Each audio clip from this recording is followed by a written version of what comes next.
आजच्या शिवसेनेच्या सातारा जिल्हा सभेसाठी जिल्हावासियांना मार्गदर्शन करण्यासाठी आणि स्थानिक स्वराज्य संस्थांच्या निवडणुकीमध्ये जे प्रचंड यश जिल्ह्यामध्ये शिवसेनेला मिळालं, त्या शिवसेनेच्या सर्व नवनिर्वाचित सन्माननीय सभापती, उपसभापती, नगराध्यक्ष, जिल्हा परिषद सदस्य, पंचायत समिती सदस्य आणि नगरसेवक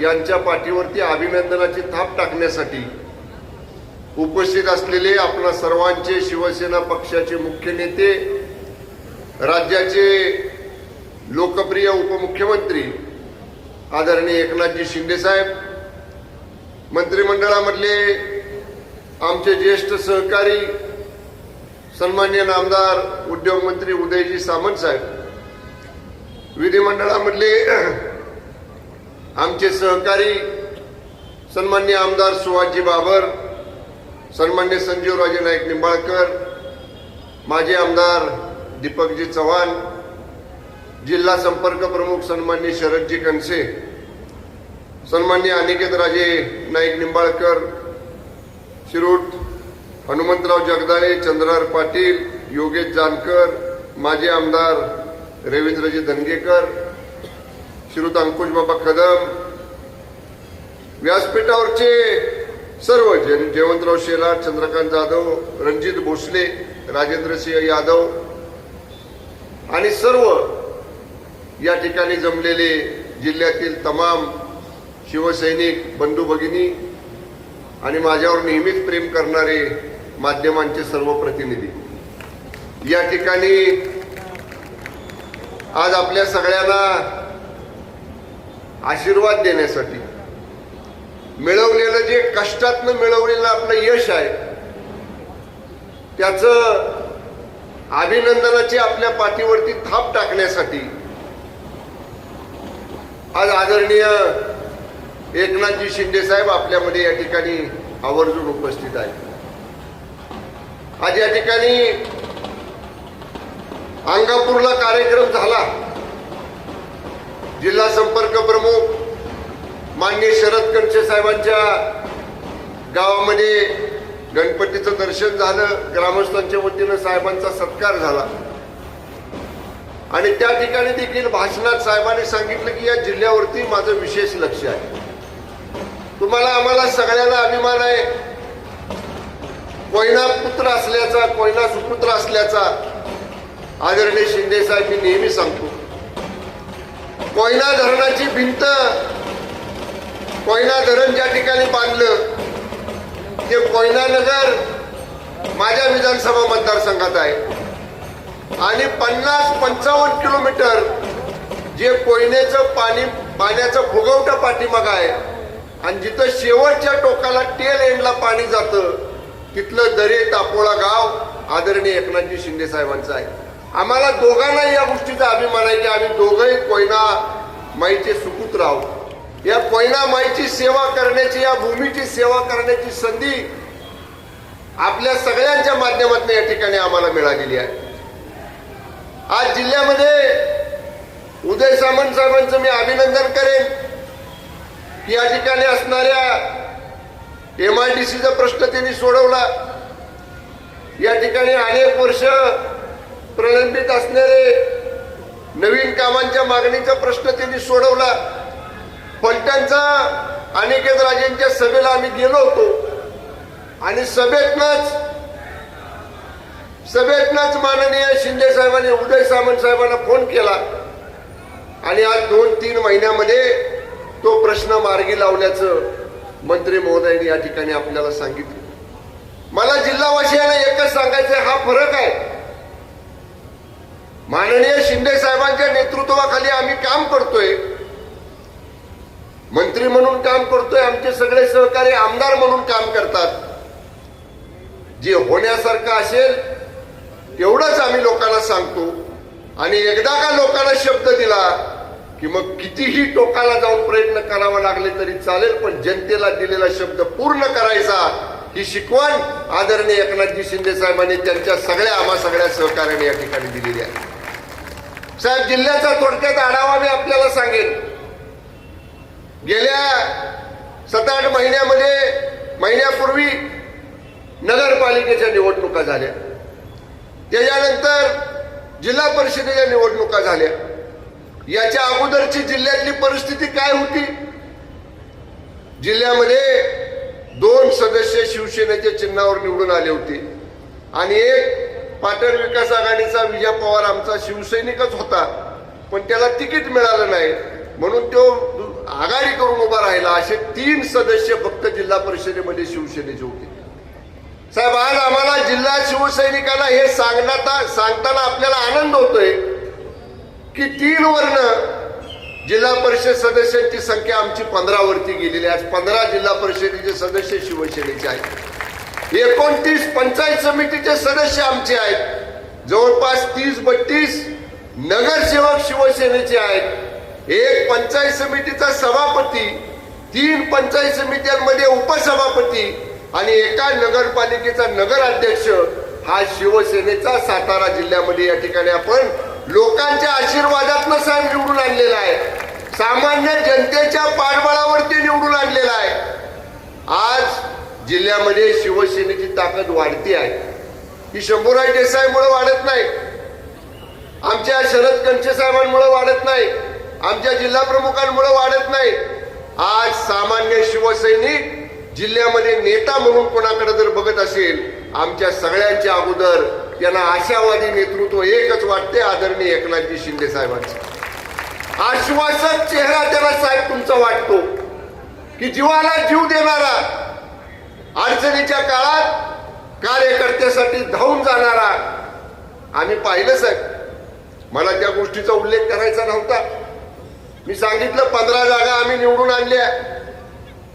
राष्ट्रवादी काँग्रेस पक्षाची ना आपली ट्रिपल अलायन्स होतं साहेब. 37 जागा जिल्हा परिषदेच्या बहुमताला लागणाऱ्या 37 जागा आम्ही जिंकून आणल्या. काय राजकारण घडलं, कसं घडलं महाराष्ट्रानं पाहिलं.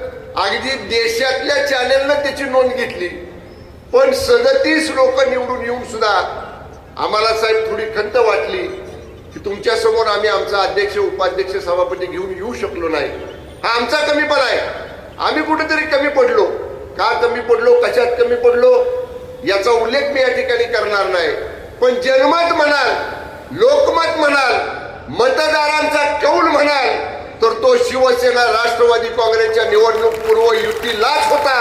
जिल्ह्यानं ती युती स्वीकारली होती. आजही जिल्ह्यानं ती युती स्वीकारलेली आहे. आम्हाला कुणावरती टीका करायची नाही. आम्ही कुणाला बाजूला ठेवण्याचा प्रयत्न केला नाही. साहेब, माध्यम सांगतील आपल्याला, मी समजा खोटं बोलत असेल असं क्षणभर धरा. नगरपालिकेच्या निवडणुकीला मी प्रयत्न केला जिल्ह्यामध्ये महायुती करायचा, त्याला नाही यश आलं. साहेब, जिल्हा परिषदेच्या निवडणुकीमध्ये सुद्धा मी प्रयत्न केला महायुती करायचा, पण एका मोठ्या पक्षाकडनं आम्हाला प्रतिसाद नाही मिळाला. शेवटी नाही प्रतिसाद मिळत म्हटल्यावर तिघांची महायुती होती. 2 जण आम्ही एकत्र बैठकीला होतो. ते म्हणले नाही ते आपण तरी एकत्र लढूया. आम्ही एकत्र लढलो. ठीक आहे, काय झालं त्या राजकारणावरती मला बोलायचं नाही. पण माझ्यावर जो प्रसंग आला विधानसभेमध्ये, उपमुख्यमंत्री पदाच्या पदावर असताना सुद्धा साहेबांचं विधानसभेतलं भाषण जर तुम्ही ऐकलं असेल तर स्वतःच्या एका मंत्र्यासाठी वेळ प्रसंगी प्रखर भूमिका विधानसभेत मांडणारा नेता म्हणून कोण असेल तर आदरणीय एकनाथजी शिंदे साहेबांनी प्रकारपणानं विधानसभेमध्ये मांडलं की अशा पद्धतीनं होणं योग्य नाही. मी एक का उदाहरण दिलं, आपल्या सहकार्यासाठी धावून जाणारा, आपल्या सहकार्यासाठी वेळ प्रसंगी सर्व ताकद पणाला लावणारा नेता आज शिंदे साहेबांच्या रूपाने आपल्या जिल्ह्याला या ठिकाणी मिळालेला आहे. साहेब, जिल्ह्याच्या खूप अपेक्षा आपल्याकडनं आहेत.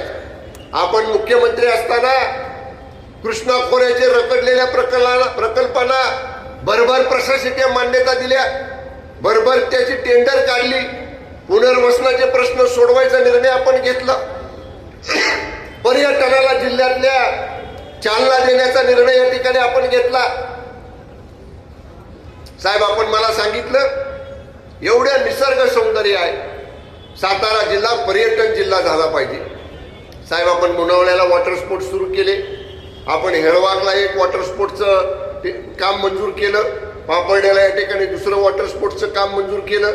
आपण आता महाबळेश्वरला सुद्धा जागतिक दर्जाचं अशा पद्धतीचं पर्यटन स्थळ प्रतापसिंह गार्डनच्या माध्यमातून त्या ठिकाणी डेव्हलप करायचा प्रस्ताव या ठिकाणी आपण ठेवलेला आहे. पाचगणीवरनं महाबळेश्वर मार्गे तापोळ्याला जाणारा मुख्य रस्ता साहेब आपण असताना RCC कॉन्क्रीटचा केला. मागच्या कांदाट खोऱ्यामध्ये महाराष्ट्रात नाही, या 8-10 राज्यांमध्ये नसतील एवढे दर्जेदार सीलिंग सारखे पूल आज कोयना बॅकवॉटरच्या कांदाट खोऱ्यामध्ये या ठिकाणी आदरणीय शिंदे साहेब मुख्यमंत्री असताना त्या ठिकाणी मंजूर झाले. त्याची कामं सुरू आहेत. 4-6 महिन्यामध्ये ती सुद्धा कामं या ठिकाणी पूर्ण होतील.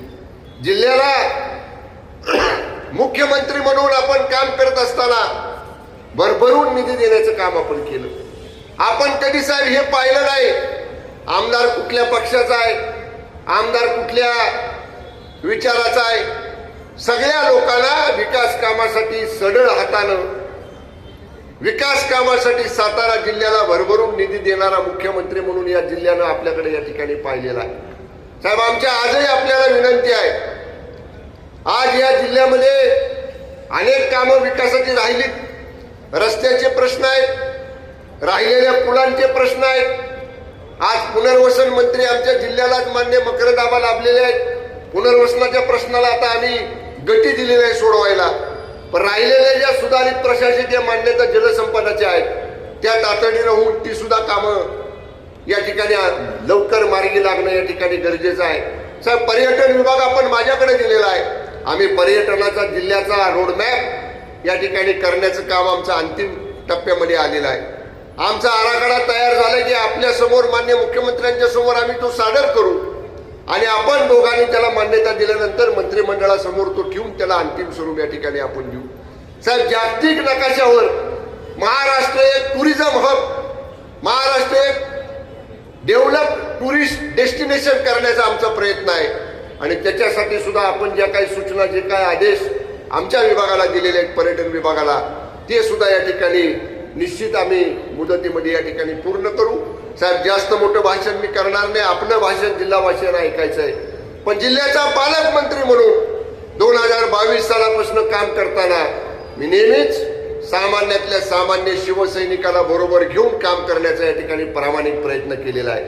साहेब, याच्या अगोदर जिल्हा नियोजन समितीचा निधी पक्षाच्या कार्यकर्त्याला कधी मिळत नव्हता.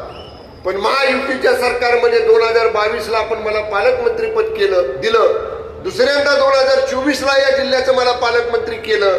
साहेब, प्रत्येक महायुतीतल्या घटक पक्षाच्या आणि शिवसेनेच्या सुद्धा पदाधिकाऱ्याला विकास कामासाठी निधी उपलब्ध करून देण्याचं काम या सातारा जिल्ह्यामध्ये शिवसेनेचा पालकमंत्री म्हणून या ठिकाणी मी केलेलं आहे. इथून पुढे सुद्धा अशाच पद्धतीनं विकास कामांचा निधी देताना सगळ्या लोकप्रतिनिधींना सगळ्यांना बरोबर घेऊन या जिल्ह्याची वाटचाल एक प्रगतिशील जिल्हा म्हणून निश्चितपणाने या ठिकाणी आम्ही आपल्या नेतृत्वाखाली करण्याचा प्रयत्न करू. साहेब, पक्षाची ताकद मी आता सांगितलं, एवढे सदस्य निवडून आले म्हणजे खूप झालं असं नाही. याहीपेक्षा जिल्ह्यात पक्षाची ताकद आम्हाला वाढवायची आहे. जिल्ह्यात पक्षाला अधिक बळ आम्हाला द्यायचं आहे.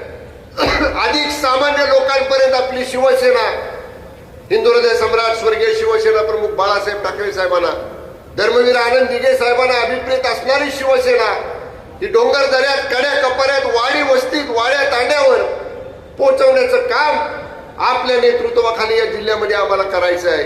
आणि जसा एकेकाळी हा काँग्रेसचा बालेकिल्ला म्हणून जिल्हा पाहिला जात होता, तसा नजीकच्या काळात या शिवसेनेच्या भगव्याखाली एकत्र आलेला जिल्हा या ठिकाणी आम्हाला आपल्याला करून दाखवायचा आहे. आणि त्याच्यासाठी जिल्ह्यातली सगळी शिवसेना आपल्या नेतृत्वाखाली आम्ही कटिबद्ध आहोत. निश्चितपणे आम्ही ते करू एवढा विश्वास व्यक्त करतो.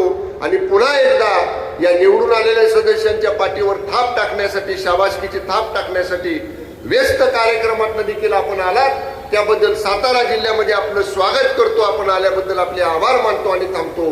धन्यवाद. जय हिंद, जय महाराष्ट्र.